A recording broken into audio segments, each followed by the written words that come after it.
Okay, we're going to get started. We'll start with introductions, and we can start with you, Ms. Sissel. Good afternoon, Rebecca Sissel. Sherry Brown. Heather Frederick, Chief Financial Officer. William Dufresne, Budget Operations Manager. Leanne Evans, Treasurer. Patricia Morales is from the General Counsel's Office. Thank you, sorry. And then online, she's here in case she's our phone a friend, in case we have any questions from a legal perspective. We always have a legal representative on each of our advisory committee meetings. And then we have Ms. Carmen Campbell, who is virtual, Mr. Stephen Fike, who's virtual, Mr. Parks is virtual, so we have a total of 5 committee members in attendance. And then we have board member Ms. Gloria Branch is on as well. Okay, with that, we'll get started. Is there any, I don't know if there's anyone from the public online, but we do public comments. And seeing none, we'll move it on to Heather for our presentation. Okay, so in our last Budget Advisory Committee meeting, we were still waiting on the House and Senate budget proposals to be released. Right after our meeting and prior to our board workshop that we had on April 2nd, both the House and the Senate released their budget proposals. So I went through both of those proposals with the board. So now I want to also walk through those budget proposals with the Budget Advisory Committee. I wanted to start with looking at our enrollment history. And just as a reminder, because I've gone over this with the committee, but I think it's just important to highlight. So you see the blue bar is district-operated school enrollment. The yellow portion of the orange portion of the bar is charter school enrollment, and the gray portion of the bar is family empowerment vouchers. The voucher program really started in 2020. There were a lot of income eligibility requirements. And then once those income eligibility requirements were eliminated, you can see that exponential growth in the vouchers. Prior to 2020, that represents just the McKay participation. And so those were the special needs ESE students who were able to take advantage of the McKay scholarship. And so McKay was added into FES. So that's why you see there were some numbers prior to 2020. But when you look at the blue portion of the bar, you can see that we did have a drop from 2020 to 2021 in district enrollment, and that was a result of COVID. We're still not back up to pre-COVID enrollment from 2020, but we've had a steady increase, and we've been able to maintain each year. Looking at FY26, the Florida Department of Ed and EDR, Office of Economic and Demographic Research, is projecting that we're going to see a decline in enrollment of approximately 800 students in FY26. When you look at that orange portion of the bar, charters also had a drop from 2020 to 2021. And then they were having, steady increases each year. But then as the vouchers started to grow, you could see that charter schools were actually impacted more than district-operated schools. And they had 2 years in a row of declining enrollment. And we're looking at another year in 26 of declining enrollment of about the same as what they've been having in previous years, about 400, 500 students. But then when you look at that gray portion of the bar, it's just an exponential increase in growth as a result of the voucher program and the elimination of the income eligibility requirements, where in FY26, the projected voucher enrollment in Palm Beach County is projected to be 30,000 students, which is higher than charter schools. And vouchers in total statewide would represent 14% of the total state budget, education budget. And looking at the 3 proposals, so I thought that, in looking back historically, that the governor, if we were to look at last year, the governor came in with 1.4%, and House and Senate both came in at 2.5%. I thought that with the governor coming in at 2.5% this year, with the negative budget outlook at the state level, that the House and Senate proposals would come in at about the same as the governor's proposal. They both came in significantly less than the governor's proposal. And they're also different in how they treat vouchers. So the House proposal is including vouchers just like they've been in the past, with no, including them within the FEFP, including them within the Palm Beach County enrollment. The Senate proposal is pulling the vouchers out. And so that's a difference in presentation. At the district level, they're pulling them out. So in the numbers that you see there on the top, I have them blended in, but at the individual district FEFP amounts, you'll see the difference when I go through the line-by-line detail. The other difference between the House and Senate proposals and the governor is in that weighted FTE number. So when you look at that weighted FTE number, you can see the governor was adding in 55,000 additional weighted students, and that's because we get funded based on different students have different weights. So if you're a kindergarten student, you cost more to service than a high school student. So each student has a different weight, and then that results in what we call a weighted FTE. And then on top of that, we also are receiving additional funding for additional advanced coursework we perform. And so the governor wasn't making any changes to the additional add-on FTE. They were making some changes to those program weights because they are adjusted each year, but he was keeping it, relatively the same at 55,000. Both the House and the Senate proposals are proposing to decrease that add-on FTE, and I'm going to show you that has a very significant impact in Palm Beach County, and they're reducing that add-on weight by 50%, which in Palm Beach County is $32 million under the House proposal, $27 million under the Senate proposal, and that's including charter schools. So it's a significant loss in funding because our district has been one of a handful that has really pushed advanced coursework. Within the governor and the House and Senate proposals, they're setting aside a certain amount of funding for teacher categoricals. So of that increase in the base student allocation that you see that's proposed in the House version of $50 per student, in the Senate of $66, a large portion of that is set aside specifically to fund teacher raises. No increase in Safe Schools allocation and no change in the mental health allocation, and they're proposing to maintain the required local effort, or the millage rate, so then you'll see an increase in the local property taxes, which is going to help them to fund. They're using that additional money to help fund the increase in the vouchers. Because when you look at that increase in enrollment growth of 60,000 in the House and Senate proposals, that's all driven by vouchers. Because the total increase in vouchers projected for next year is over 80,000 students. So the net increase in students that are going to be funded as part of the education budget is 60,000. So meaning all of that is related to voucher growth.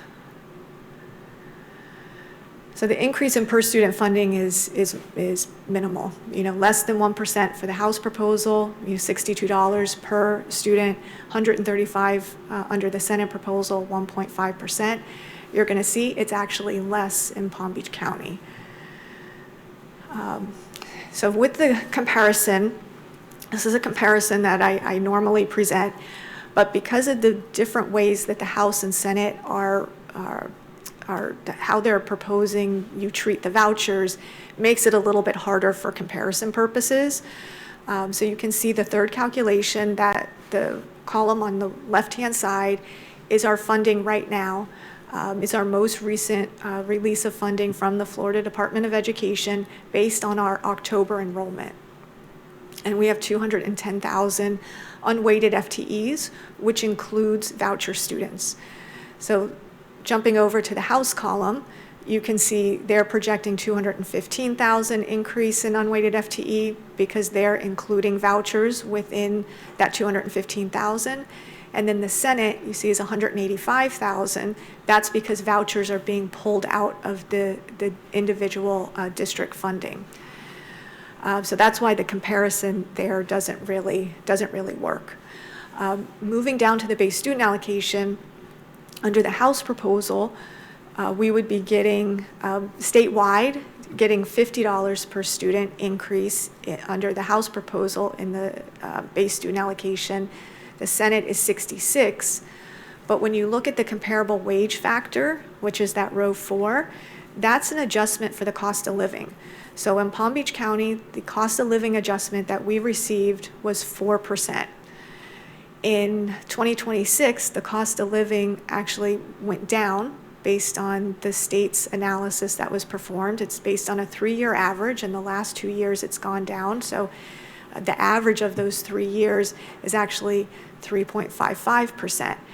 So as a result of that reduction in the cost of living, we're not seeing an increase of $50 in our base student allocation under the House proposal. We're only seeing an increase of $24 under the House proposal and $40 under the Senate proposal. So 0.43% under the House and 0.74% under the Senate version. So that reduction in cost of living has a pretty significant impact. And it results in a loss of, if that were to stay the same, we would have $6 million more in revenue. So it's pulling out $6 million from what we received this current year, just based on a change in the cost of living. The ESE guarantee and the educational enrichment, those two types of funding categoricals are also allocated to the voucher students. So that's why you see that difference between the House and Senate versions, because the House version is including the allocation to the vouchers, whereas the Senate is not. So it's not really a true comparison there when you're looking at it. So when I talked about earlier, you can see that changes within the FEFP formula and how numbers are calculated has a significant impact. So that comparable wage factor, which is what I was just talking about, the change in the cost of living, that results in a reduction of $6 million. If everything were to stay the same, we would have had a budget that was $6 million higher. And then when I talked about the weighted funding and the cost factors, when you compare the cost factors from FY25 to FY26, there was a reduction in all the cost factors except for 2, which is the 255s and the 300. 255s are our highest needs ESE students or special needs students. And then we have career ed. There was a slight increase as well. The cost factors are based on a 3-year average of cost information that's reported to DOE on an annual basis. I do not have any explanation for why the cost factors are decreasing, because our costs have only increased. My only thought is that maybe ESSER funds had unintended consequences because we were shifting different expenditures into that ESSER, the federal ESSER funds program, and potentially it might look like the costs of the programs have decreased when they truly haven't. The change in those cost factors is pulling out $8 million from what we would have received if those cost factors would have stayed the same. And then the other piece of that weighted FTE is the portion that's added on related to advanced coursework. So in Palm Beach County, we have heavily invested in advanced coursework for our students in high school. So with AP, ACE, IB, and industry certification, when a student passes the test and receives the certification, we receive additional funding. When we receive that additional funding, we allocate, per statute, 80% of that back to the school that generated that funding.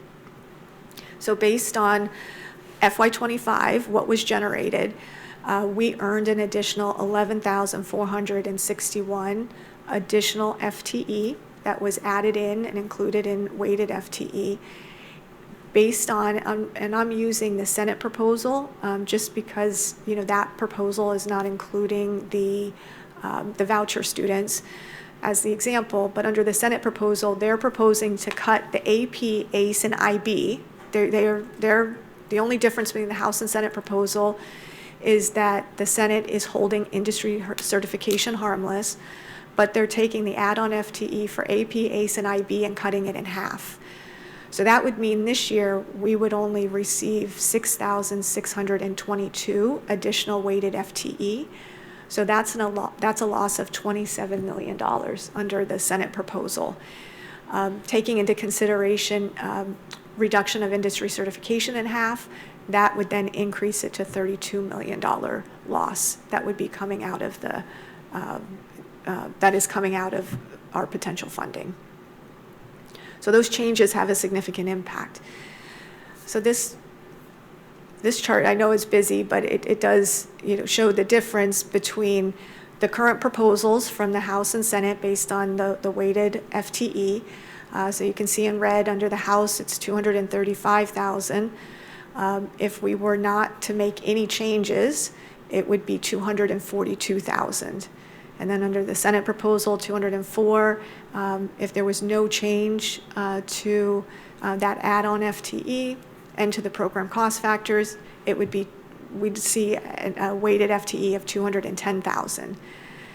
You then take that weighted FTE, you multiply that times your base student allocation, which is how you get to your what we're receiving from the base student allocation.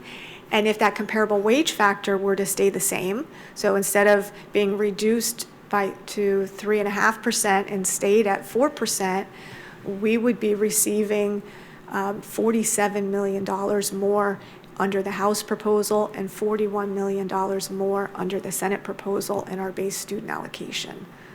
So those changes result in a significant amount of lost money. The red, the change in the change in the program cost factors and the change in the comparable wage factors, those are built into the formula. So there's nothing that we can really do other than to every year monitor what the changes are based on the information that's reported. But there's nothing they can do at this point from a legislative level because that's built into the FEFP formula. The reduction in the add-on FTE, that is something that's new that they're proposing, which is having a very significant negative impact, with a majority of that being passed through directly onto the high schools. So in looking at the total funding from a state and local level, you can't use it as a comparison purpose, again, just because of the different presentation between the House and Senate. But going down to, what is the bottom line, we're looking at a decrease in district-operated schools of 822, based on both the House and Senate proposals.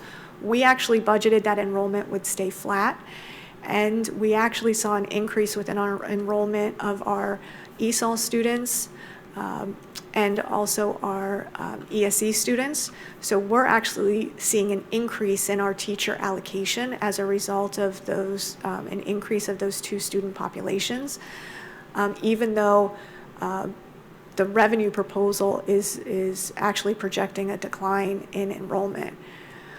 Charter schools projecting on that row 31 a decrease in enrollment of 500. And then the growth within the voucher program is 6,000. So it's a significant projected increase in the voucher population. In looking at the bottom line, that's row 38. Under the House proposal, we're looking at it starting with a decrease of 11.5 million. In the Senate proposal, a decrease of 5.3 million.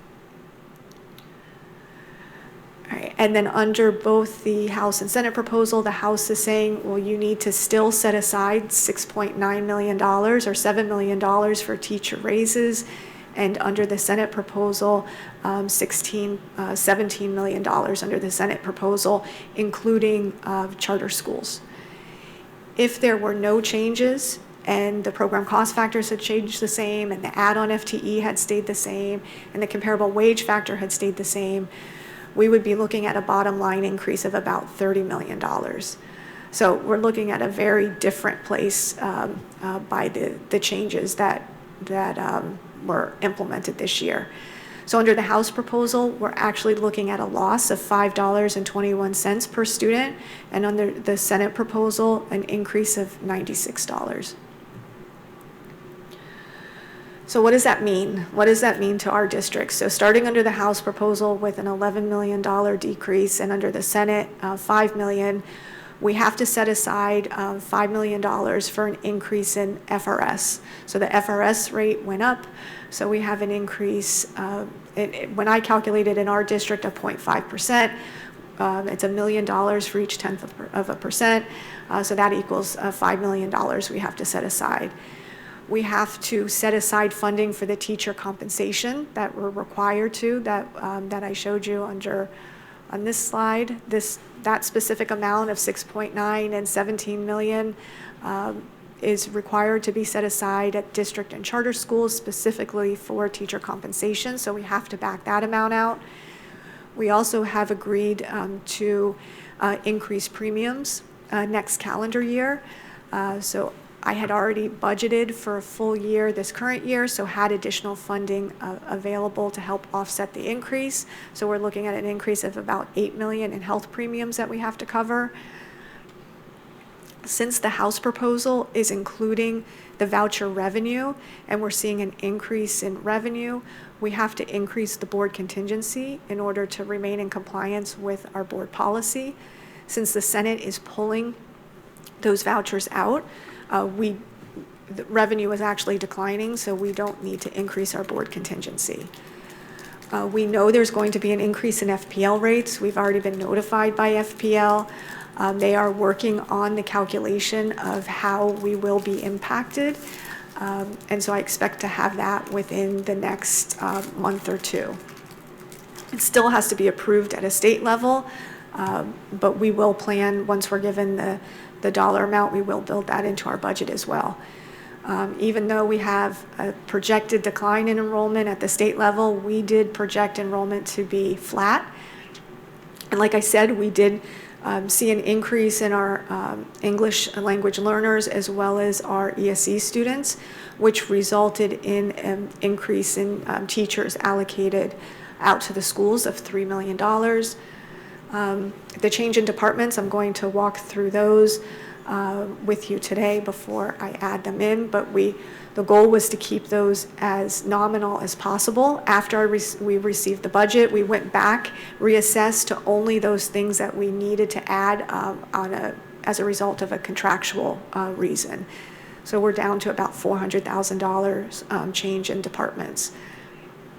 I also recommended, this is something that I had brought to the committee previously, expanding our athletics pilot as well as our implementing the BAM pilot. That would be an additional cost of $1.4 million. We did have a board member that did express some concerns with this pilot program, and so we can walk through that if the committee has questions. The purpose of that, there was an audit that was performed by the Inspector General, who raised concerns about fair share being charged at different schools and the different dollar amounts of fair share. We agreed to go look at other districts and how other districts implement athletics, and one of the districts that we went to was Hillsborough, and we felt that they had a really great program in place. And it was more of a centralized approach than what we have in Palm Beach County, which is very decentralized. We noticed when we implemented the pilot last year, there was a lot of inequity between the title and the non-title schools in terms of the equipment that they had, the uniforms that they were using. We even noticed, internally, some schools were raising money to put in a batting cage, And when it was brought back to us, and I was speaking with, Ms. Evans, like, that's something as a district we should be covering for each school. It shouldn't be based on funding that can be raised, but that is something that should be provided to high schools. So we've taken back a lot of that input and things that we realized that we had missed because so much has changed over the years, and we haven't necessarily re-looked at the allocations from a capital perspective, that we wanted to make sure to build in some of those items into the capital plan as well. We noticed with this is the first year of the athletics program, the athletics pilot. We keep the gate fees for the schools, and then we fund and cover a basic minimum amount for each of the schools to ensure, like I said, they have a standard uniform, standard set of supplies for each of the sports. Especially in this environment now with the competition with private schools, it's also important that we have strong athletic programs so that we can help to compete with the private schools. And it also helps from an academic perspective as well. It gives students the incentive to want to come to school and want to learn, so that they have grades so that they can qualify to be on the teams. So even though we are facing a budget reduction, I am still supportive of including this change and expanding the athletics pilot, and then actually starting the band pilot, because I do think it will be beneficial to the students and beneficial to the district in the long run to help recruit and retain students. And then the last item is the salary settlement, which is, we have certain bargaining groups where they're effective January 1st. So even though we're currently still bargaining with SEIU, which is effective January 1st, I have the built-in impact of since in FY25 we're only going to have half of the impact, I have to recognize the other half, the full impact in FY26. So that totals $4 million. So after all of that, we're already starting with a loss, and then I had to add a whole lot of other stuff in there. We're looking at a projected shortfall of about $40 million, with approximately half of that going directly back to the high schools, because 80% of that loss in FTE is allocated directly to the high schools. So the high schools will still have enough money to purchase their exams. They will still have enough money to pay the bonuses that they're required to pay to teachers, but they use that money to help supplement programs at their school. That money was being allocated to schools that benefited, so that they could then use those funds to benefit the students at that school. So it is going to be a significant loss to each of the schools. I did go through the legislative update last time, and I did get something hot off the press this morning, or I guess at 10:40 today, from one of our lobbyists, to say that it does look like the budget will not go to a special session.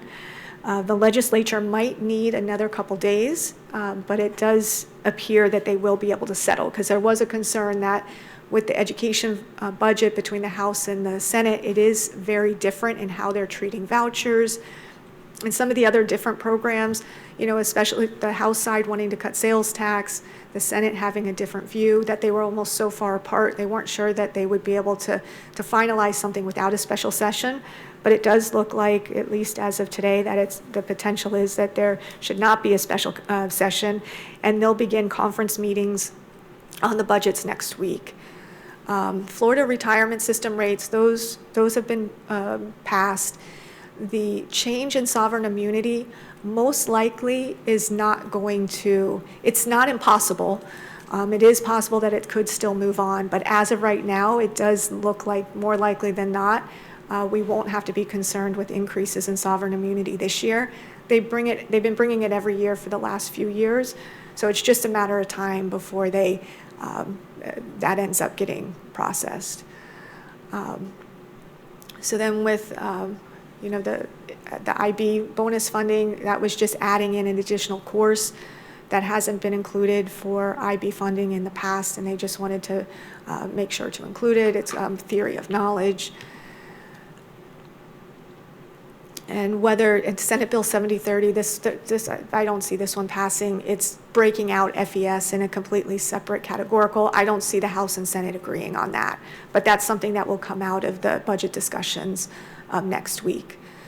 The administrative efficiency, this is the old bill from last year that was deregulation. Everything that didn't get passed last year was put into this administrative efficiency bill. There's just a whole bunch of stuff in here. So we'll just have to wait and see if this ends up getting any traction. Middle school, high school start times, there was a concern that this would have caused significant issues. We would have had to change the start time of schools. Everybody was against it. Parents were against it, students were against it, school districts were against it. Everybody pushed back, and so they did repeal that. There is no longer the requirement to have specific start times for middle school and high school. Local option taxes. This bill, so we just passed our sales tax for a 10-year term. What this bill does is it limits any sales tax to no more than 8 years, unless there's, what was the change, Leanne? Because there has been some changes on this one in our. Right. I think what I've been told is they've changed this to where the 8-year duration is put in place to make sure that taxes have an end date, because evidently there are a few throughout the state that did not have an end date. They have grandfathered in taxes that were already approved. So our tax that was approved for 10 years, I've been advised by outside counsel that's involved in this that that's going to continue. But the next time we go to the voters, it would probably be limited to 8 years. And if there was no limit, an 8-year end date will be imposed on all those taxes. I think that's still in flux, though. I'm not sure if it's all done. Yeah, so that's a problem with a lot of these. They are still, there's a lot of uncertainty, and there are significant differences between the House and Senate proposals. So within 1708 and House Bill 1267, they're still working through their issues on this one. Under the Senate proposal, the Senate proposal only relates to Miami-Dade County schools, and that's it. It doesn't relate to any other district. The House is not limited to any other district. The information within the bills, other than that, is the same. So if a school has utilization below 50% or surplus of more than 500 students, then you could have a School of Hope say, I want to co-locate in one of your school facilities, one of your buildings. The Senate does allow districts to charge a per student amount. The House proposal does not allow you to charge a per student amount. The district would be the one responsible for paying all the operating costs and even providing school meals, which the district would have to provide the school meals anyway, but you would want to still be able to negotiate a contract. And that's the whole, point of it. Senate Bill 1702 and House Bill 1115 is just saying that this sponsor needs to use a standard monitoring contract for charter schools, which we do, so I don't see an issue with that one. House Bill 123 and 140, there have been some changes with this as well. I believe that they removed the requirement that was having an impact as to what facilities we could purchase. So this one is still, they're still working through. And then with the conversion charter portion of it, they're proposing to remove the requirement where it would require 50% of teacher support. It would only require 50% of parental support to request to convert a district school to a charter school.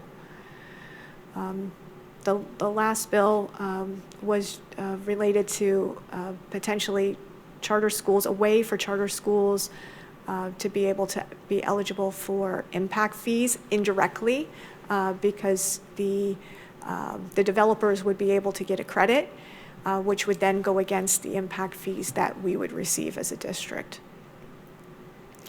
And I'm not sure, so the issue that we have with a lot of these bills is they're running on two separate cycles, the House and the Senate, and they're really not aligned at all.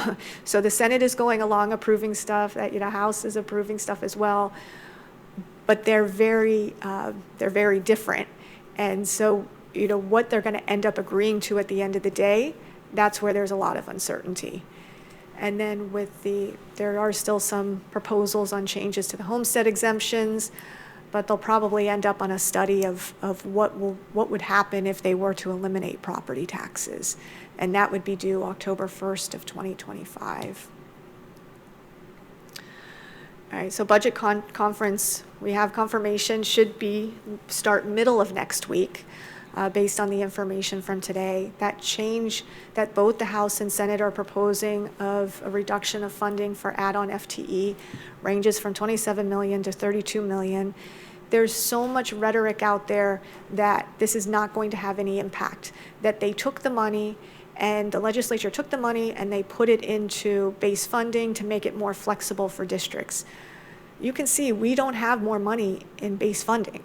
So if I were to hold high schools harmless, I would then have to find a way to come up with $20 million someplace else, which would mean removing 264 teachers out of elementary and middle schools in order to hold the high schools harmless. So it is a reduction in funding for us. It might not be a reduction in funding for everybody, depending on how much they participate in the program. But to put it into perspective and context, there was an increase in the total education budget of $747 million. So you'll hear that message. We're putting $747 million into the program, into education. But over $500 million of that is related to the growth in vouchers. So they're really only putting in $200 million into education this year. You know, it's, I guess, all in how you say it, but there really has not been a significant increase in education funding, and they took that add-on FTE, which was $300 million, and they just diverted that to help offset the additional costs within the FEFP formula. That change in the program cost factor, you know, it was $8 million to us. It was $120 million statewide that they were able to change by having a reduction in those cost factors. So now we're facing a pretty, significant shortfall. So we had already gone through and had all of our meetings with the department heads as well as the superintendent on what their budget needs were. And then we made a decision as to what we were going to propose as to specific ads. And we were at a $1.4 million of what we were going to propose as additional requests and needs in the department. Then the House and Senate budget proposals were released, and we knew that that was truly just not an option. So we went back, looked at what the requests were within the departments, and we said we cannot have an increase. So we're proposing only making changes that are budget neutral within departments. So within the HR department, we've been using, and this is something we implemented during COVID, EPI, which are the international teachers, because we had a significant number of vacancies. We were having trouble hiring teachers, and although our vacancy rate continues to decrease each year, we're still not exactly where we were pre-COVID, but we were utilizing, part of what we were using to help was these international teachers. We're not proposing to eliminate the international teachers. We're proposing to decrease the amount that we're using. And then we started a pilot program, which is what we call Homegrown Teacher Initiative. So we take employees from other jobs within the district that might be a paraprofessional, any other job in the district who want to be a teacher, and they're able to actually work as a teacher, earn their degree while they're working as a teacher. And then they're going to, that's us supporting our own employees to grow within the district. And so we want to shift that funding to this Homegrown Teacher Initiative to help support that and grow that. So we're not eliminating the international teachers. They're still in need, but we want to continue to grow the Homegrown Teacher Initiative, but they're going to need additional supports. As well as helping with recruitment and just overall marketing so that we can continue to attract more teachers. We made a slight change within the ESC SLP allocation, and within that, there was a change, there was savings that was generated.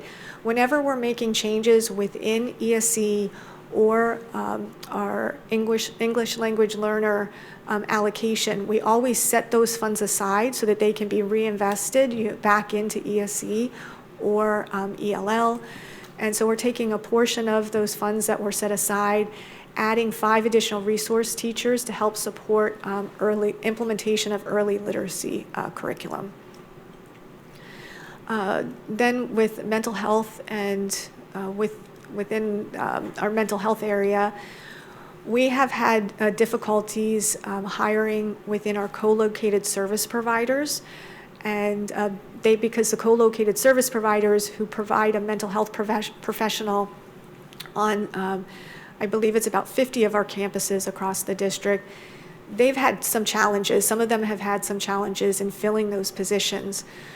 So we've had, year after year of, funds available. So we wanted to shift some of those funds available that have been meant to have some mental health providers, additional mental health providers at the school site, and transfer those into 4 mental health positions, 4 psychologist positions to help support our crisis response teams.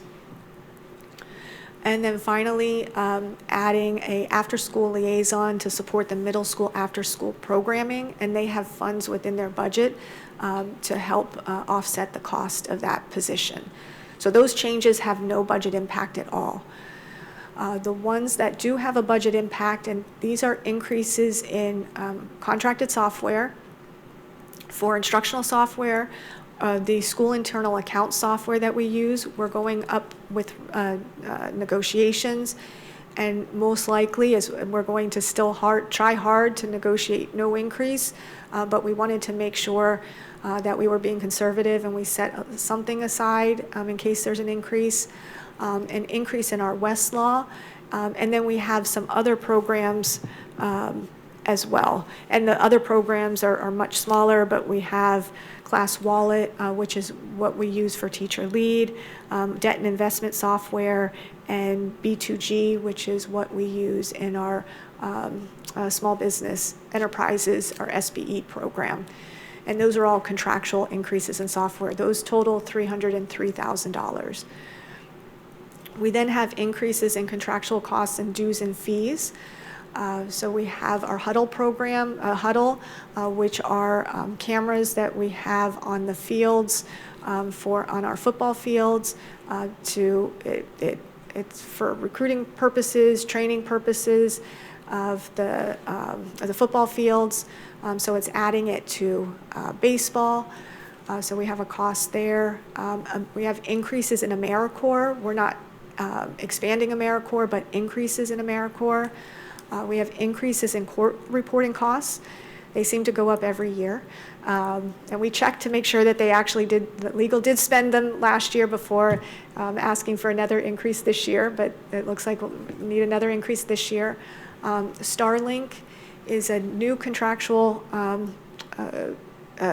cost that we had planned on for hurricane purposes to make sure that we have connection if for some reason we don't have internet and don't have access to cell phones. And then some other smaller costs related to Title IX support, additional support access that's necessary for Title IX compliance, and Business Development Board dues and fees. So the total of those are $129,000. So we were able to bring down the original $1.4 million down to truly what was needed, which is a little over $400,000. Within capital maintenance transfer, it's almost the tale of two budgets because our general fund has no budget. We're looking at at least a $20 million shortfall, but on the capital side, we just had a sales tax approved. We have a capital plan that we went to the voters with to say this is, we're going to use this money for deferred maintenance, not deferred maintenance, planned maintenance to make sure we don't get into the position of being in deferred maintenance. So we're going to have to add positions in order to help support the needs of that program. We also have positions within IT, additional supports within IT, but the majority of the positions are on the capital side, the capital program side, in order to help facilitate the implementation of the sales tax that was just approved by the voters. We also have a PeopleSoft specialist position, and that one is we are reducing wherever we can. We try to reduce consultants, and so we want to attempt to try to hire a staff versus use consultants. So we're going to reduce the consultant line and add a PeopleSoft specialist position. And then we have just additional increases. That these are the ones funded on the capital side, so additional software increases and other outside vendor costs that we know are going to increase for next year. So the total increase in capital maintenance budget is $9.9 million. We are not able to use capital funding in order to fund teacher raises. So it really truly is, the tale of two budgets. So where we're at right now, now I'm just waiting to see what happens with budget conference next week. There is a 3-day cooling off period. So by the end of April, we'll know, we should know what the budget is. We're working now in order to balance that shortfall that we're looking at of about $20 million. So we're going through the budget, and by our next meeting, I will have proposals as to what to do in order to present a balanced budget to the board. We're going to, at the same time, continue to monitor enrollment because we're budgeting for that enrollment is to stay flat. The revenue projection is based on a decrease of 800. So if come count day, which is the 11th day of school, if enrollment is down, we will reduce our positions in order to align with enrollment. If enrollment comes in at what we projected, we'll end up having additional revenue. We continue to monitor the legislative changes because really it's changing on a daily basis. So we'll, by our next meeting, we will know where they settled on most of the bills, whether the House won or the Senate won, or they end up just dying. And when looking at salary considerations, it's truly dependent on the funding we receive from the state. So it is, right now, we're only looking at being able to provide what we're mandated to provide under the teacher compensation.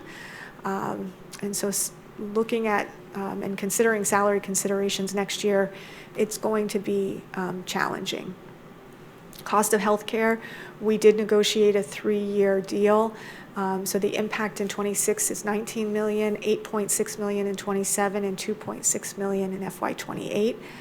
And we're working hard to come up with proposals and because we're going to still continue to negotiating, not on premiums, but on potentially changes to the plan to help reduce our claims. So by the time we get to, calendar year 29, right, because it's 26, 27, 28, that we won't have to have a significant increase in our health premiums. It should just be a nominal increase if we're able to reduce that increased trend rate that we're seeing in our health claims. I won't have the exact increase of FPL by our next meeting, most likely, but I can at least I'll at least have an estimate of what that increase will be.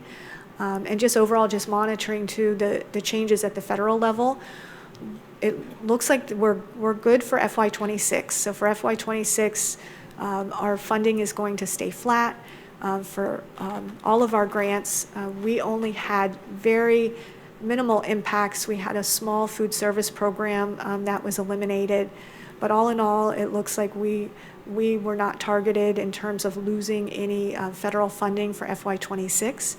I can't guarantee that for FY27. So we're going to continue to monitor to see whether there are any potential, if there are any potential grants that are going to be eliminated, and at that point we'll assess them and what the impact would be.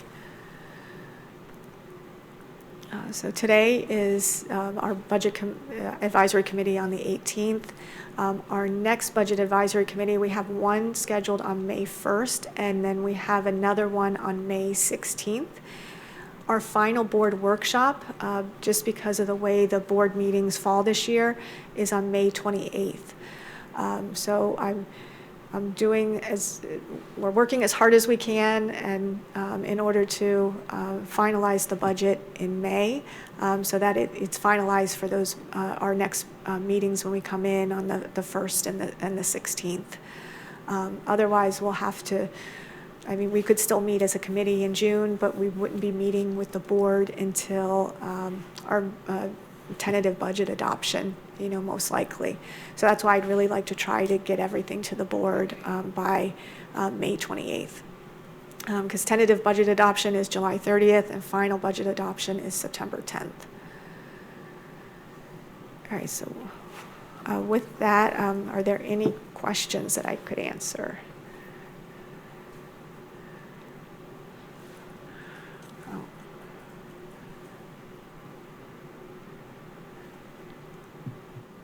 All right, it's somewhat of a grim outlook, and unfortunately, I don't expect it to get much better over the next few years either.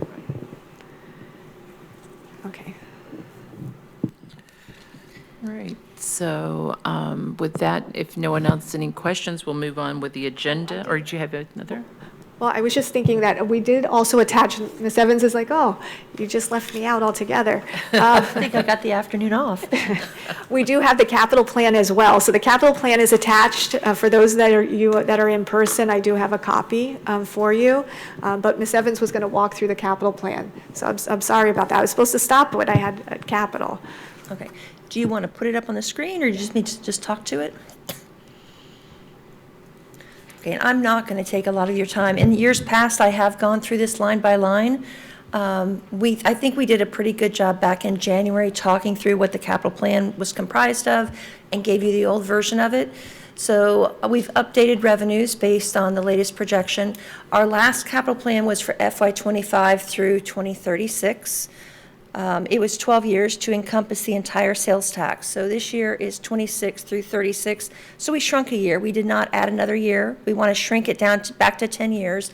So there was no new year added on. So this should have been, and it was basically a very quiet year for the capital plan.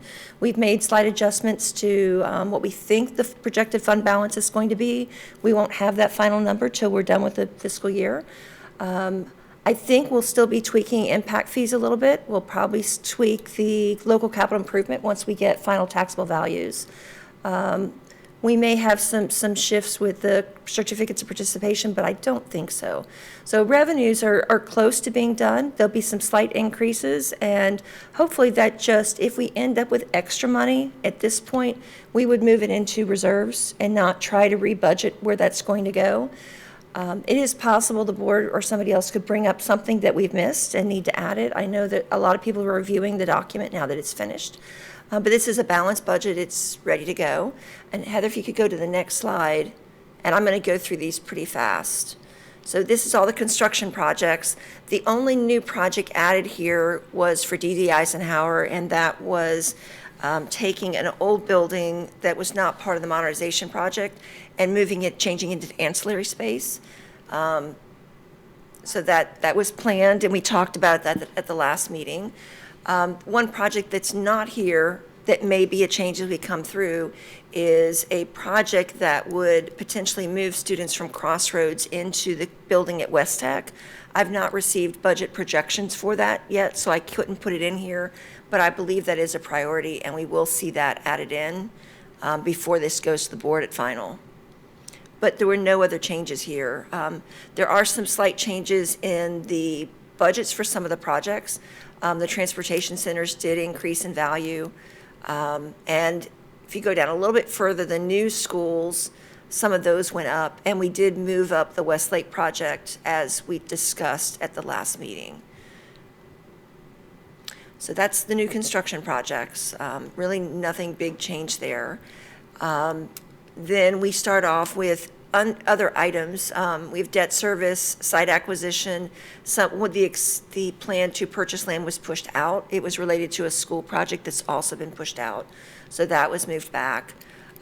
Contingency is the main reserve for the capital budget, and things will shift back and forth with that as I balance the plan. That's where any last minute increases would go there. That's a reserve of money that can be used for future years. So you see there's a pretty large amount there right now. Part of that is set aside to help balance FY26. So it's not as big as it looks there. At some point, I may break that out to make it clear, but there's 49 million set aside to help balance FY26. The rest of it is truly reserved. And then the biggest portion of that is really in the last years, 2031 through 36. That's beyond the 5-year window, and so many things can change between now and then. The fact that I see a big reserve there does not bother me at all. There will be other legislative changes, other needs that come in. So every year, that last 5 years always has a big reserve. It's just harder to get really good projections when you go out that far. Sales tax reserves, that is the money set aside to help finish up the projects that were planned back in 2016. So in 2016, we came up with really good projections on how much things were cost, and then inflation came into play. So we did a lot of shifting around of projects and moved some things from sales tax to other funds to free up money, and interest earnings also goes there. And that money is there to make sure that we finish every project on that referendum list.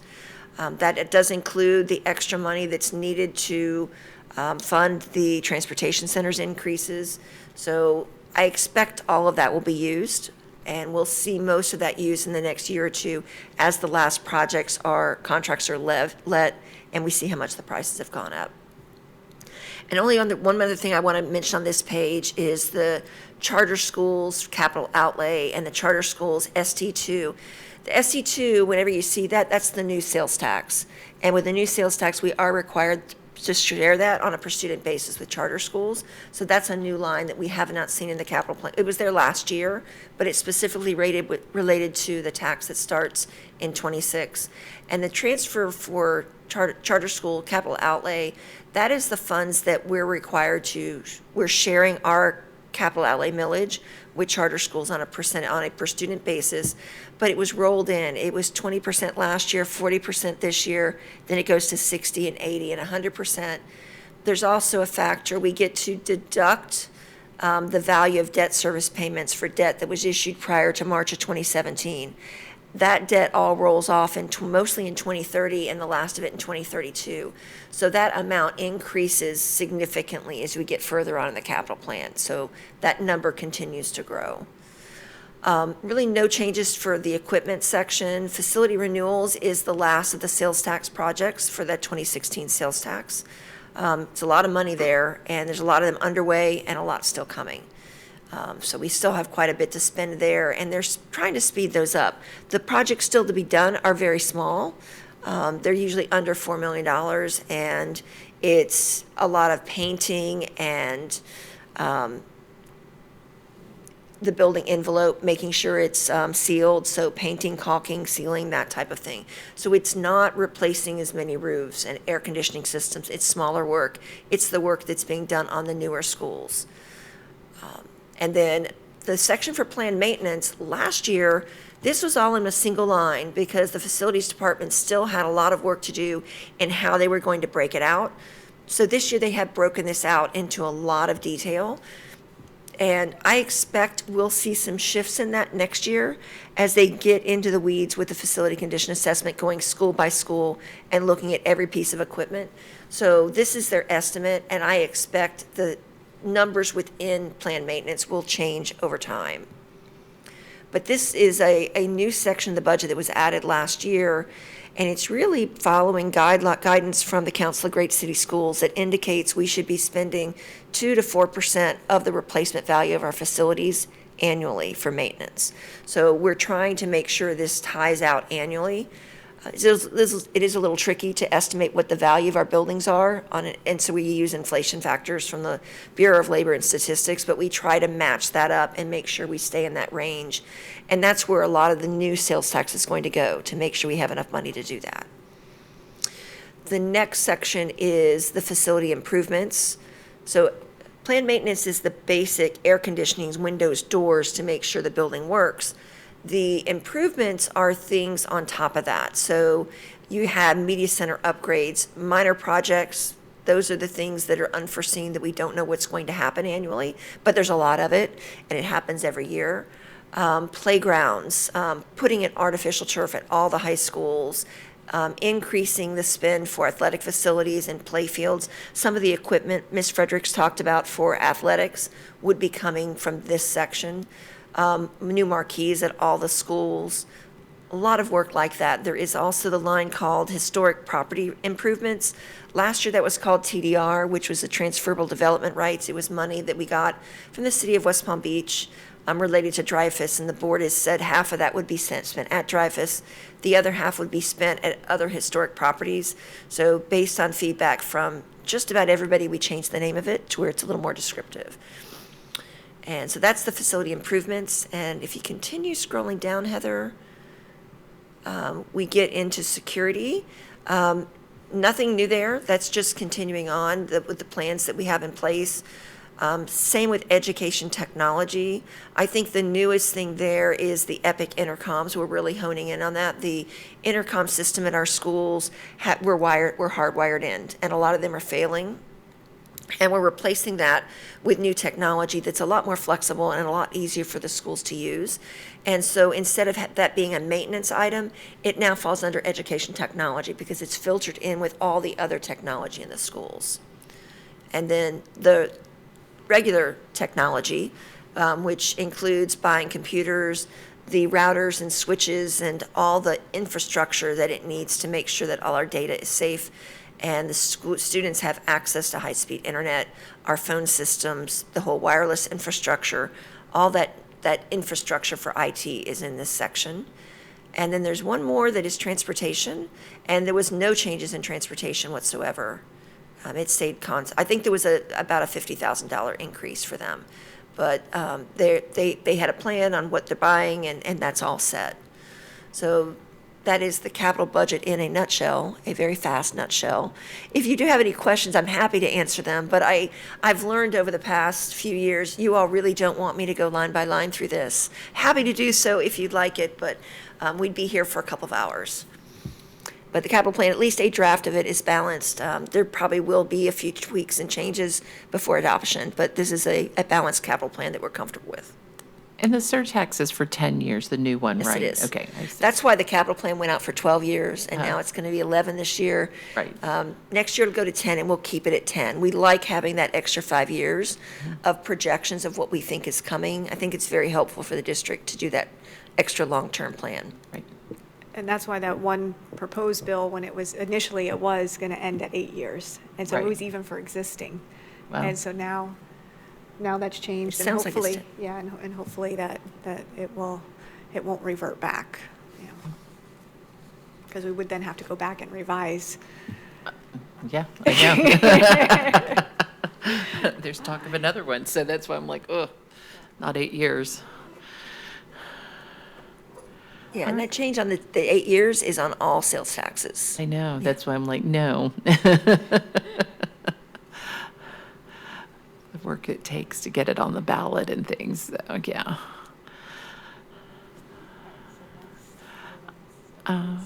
So we have our minutes. I don't know if you had a chance to look over them. I didn't see anything, comments personally, but does anybody have any comments on the minutes from the last meeting? Can I get somebody to make a motion to approve the minutes?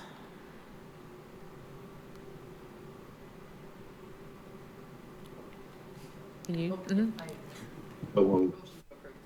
Parks. Okay. I'll take the motion from Mark Parks. Will you second it, please, Rebecca? Yes, I'll second it. Thank you. We have a motion and a second. All those in favor, those opposed, motion carries unanimously.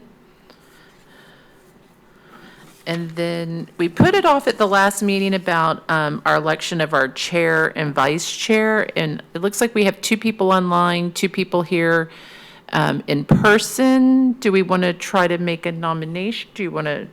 Are you okay with it, or do you want us to Well, we can see whether we can do it with the virtual. Sometimes it gets difficult with the virtual. So with the next item is the selection of the chair and vice chair. And so the chair is limited to 4 years. Ms. Sherry Brown has been the chair for more than 4 years, but if the committee selects that they would like Ms. Brown to continue, that is just something that I would have to present to the board for approval. So I just wanted to make sure everybody was aware of that. And so now I will take nominations to nominate a chair. So do we have any nominations for a chair?